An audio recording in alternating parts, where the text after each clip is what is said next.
Aristotle's Cosmology. What does it have to do with evolution? Well, in the previous video, we looked at how individual changes happened and the role that chance can play according to Aristotle.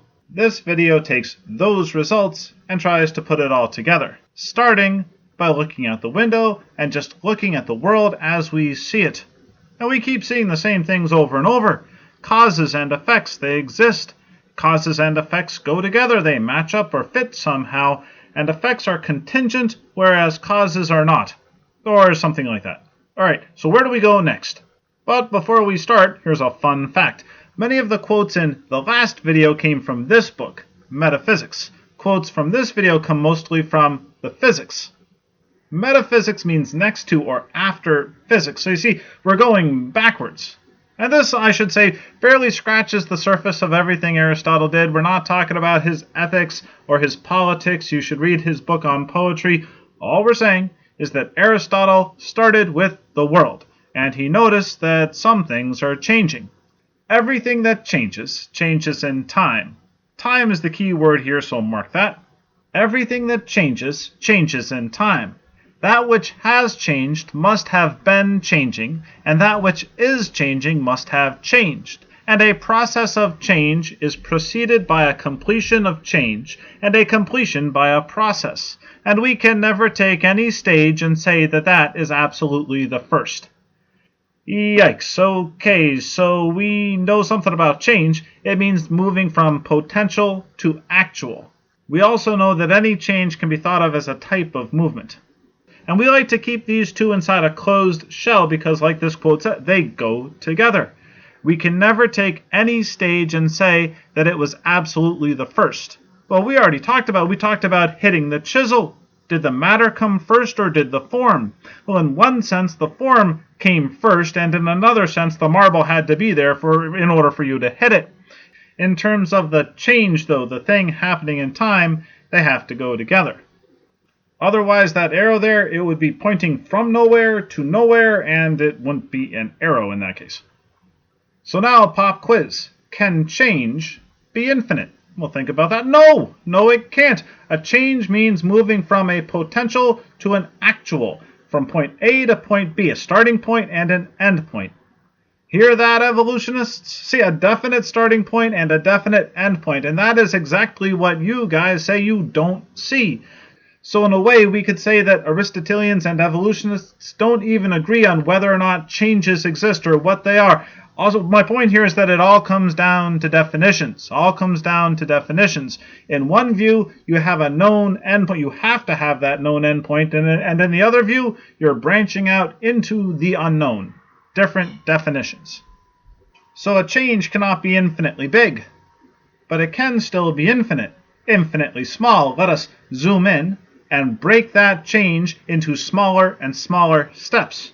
Another fun fact, this is how Aristotle solved Zeno's paradox, if you know what that is, and if you don't, that's okay, because we all agree, change is possible. Change between two endpoints. Change, which is not happening here.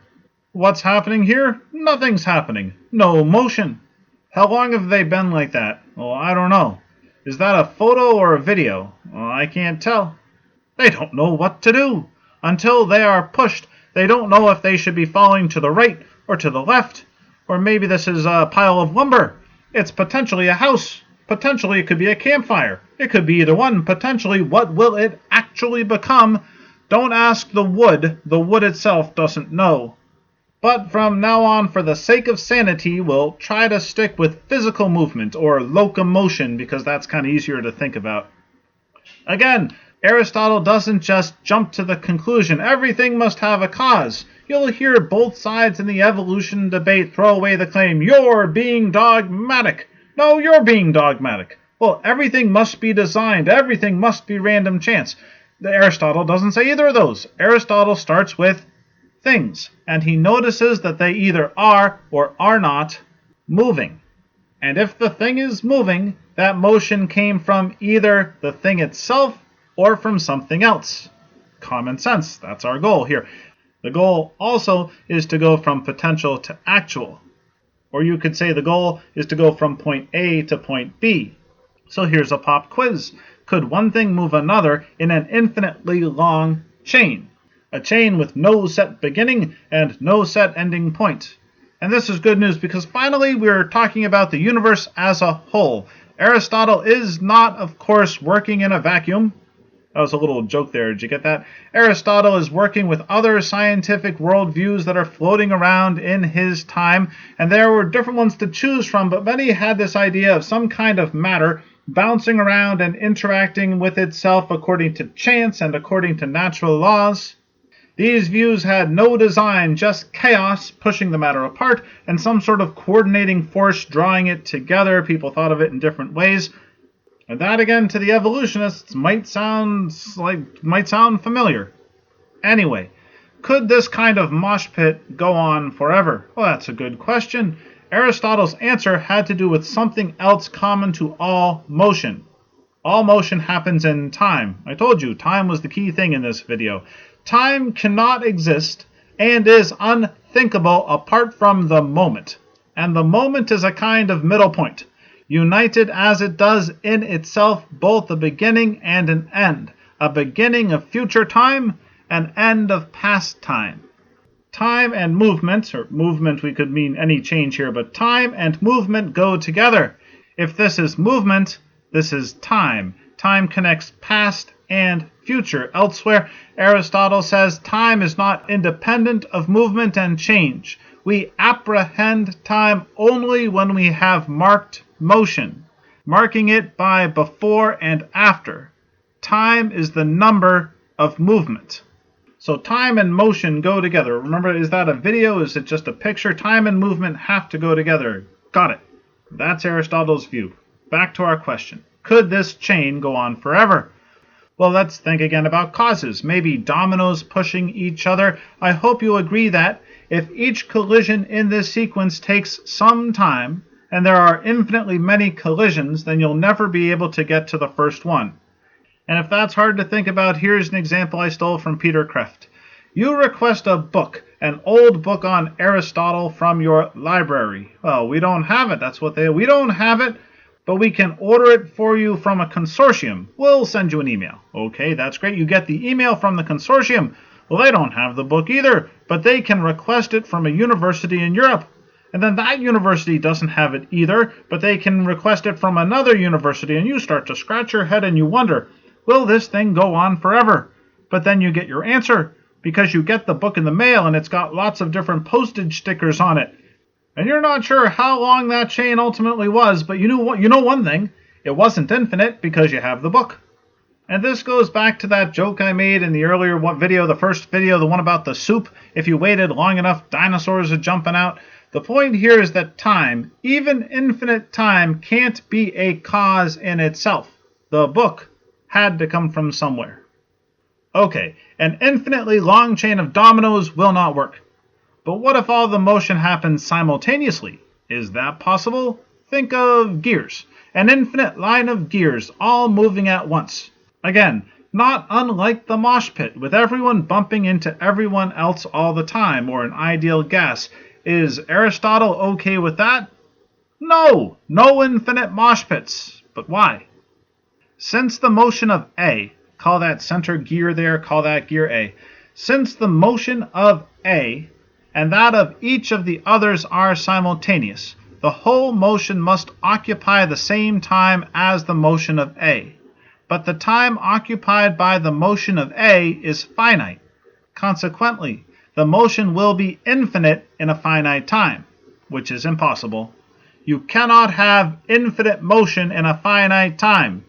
That's what Aristotle says. Again, you cannot have infinite motion in a finite time. But why? Because, again, time and movement, time and motion go together. They really do go together. You have to believe that.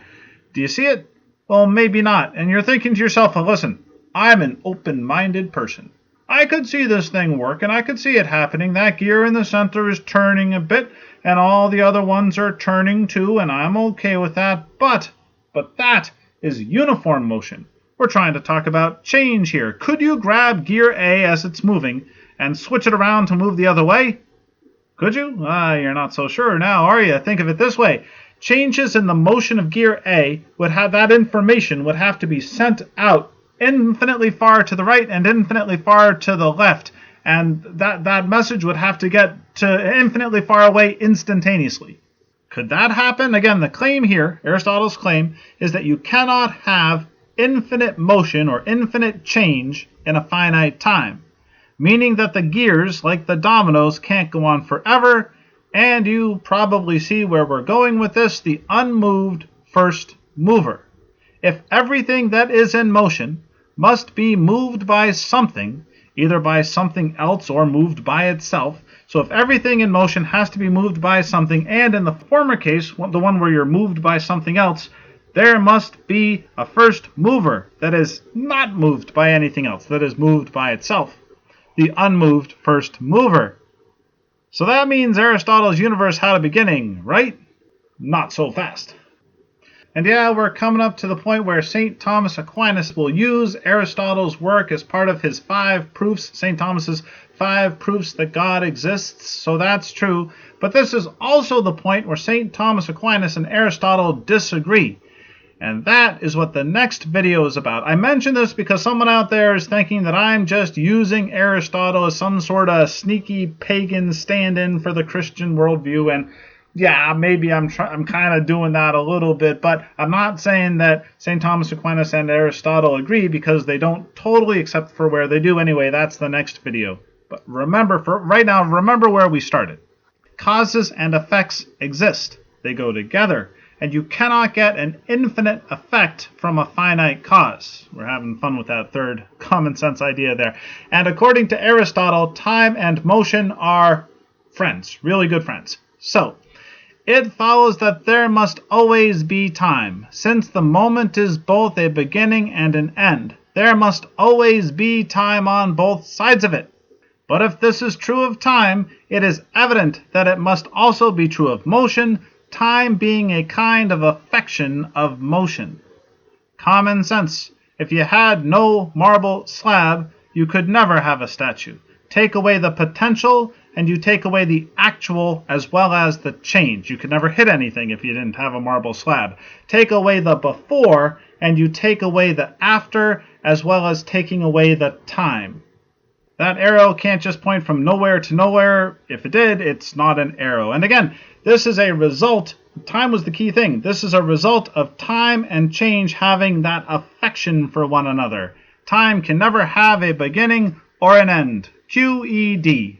But wait a minute, is that just a result of how you defined time? Yes, it is. And that's my whole point here. That's what definitions matter. That's the point. Which brings us back to my frustration with evolution as a theory. That's what I was getting at with that silly dialogue in part 1. That's what I was getting at with the philosophy of science in part 2. What is the definition of gene, of species, of the unit of selection? Definitions matter, and definitions mean setting limits. I'd be more than happy to believe in evolution if someone could tell me where that theory stops. Where am I allowed to stop? Because if I'm not allowed to stop anywhere, eventually I'll have to believe in magic soup. And I don't want to believe in magic soup. Do you? Anyway, right now this sounds a little weird, because we have a first mover, so we have a first in an infinitely old universe. Time and motion are eternal, but still something was first. An unmoved mover was first. So let's take a look at this. Let's back up to the back up to the second motion. Here we are at the beginning, of the universe, but it doesn't, you see, I can't say that. I said the universe had a beginning. The universe doesn't have a beginning. This is, the first mover is about to do something here. About to move something else. But notice who else is here. That first mover is the only one moving right now, you could say, but he, she, it is not alone. There's also all this potential. Nothing but potential. All this prime matter. Aristotle calls it prime matter. You could think of these as dominoes or as gears if you want to, but we have an infinite universe, an eternal, infinitely old universe. Wait, did I say infinite? Is this universe infinitely big? That's our final pop quiz question. What do you think? Every body is necessarily to be classed either as simple or composite. The infinite body, therefore, will be either simple or composite, but it is clear further that if the simple bodies are finite, the composite must also be finite. since that which is composed of bodies finite both in number and in magnitude. It took a while, but we were able to show that. We were able to prove that the bodies, the dominoes or gears, are finite in number. And if the composite is made up of finite numbers of finite things, the composite is also finite. Anyway, what remains for us to consider then is whether any of the simple bodies can be infinite in magnitude. Good question. Let us try the primary body first. We're zeroing in on you, you unmoved first mover, you uncaused first cause. Let us consider, and you have to be a sphere. You should be a sphere. Aristotle said that, quote, only circular movement can be continuous and infinite. Because, well, let's just take his word on that one. I don't feel like going into that. Could this first mover be infinitely big? Could the universe be? No! Because an infinitely big sphere can't be in motion. It cannot rotate. Oh, think about that one. How about this question? How much time would it take for an infinitely big sphere to rotate around itself once? But common sense also. It's common sense, Aristotle. He goes outside, he looks up, and he notices the heavenly celestial sphere is moving. A finite universe. Again, that might not be our current understanding, depending on when you're listening to this, but it's not a bad place to live. It's a place where reason and nature are friends. And there it is, a finite universe, a universe different from the evolutionary model, that model with the interacting matter and the natural laws and the chance and the practically infinite amounts of time. And before we end, let's think a little bit more about what it means to have this, I almost said a beginning again. It's not a beginning, to have this unmoved first mover. It means moving from potential to actual. It means matter to form. And form means intelligence. And intelligences work together towards an ultimate or a final cause. But they also do something else. They also allow room for chance and spontaneity.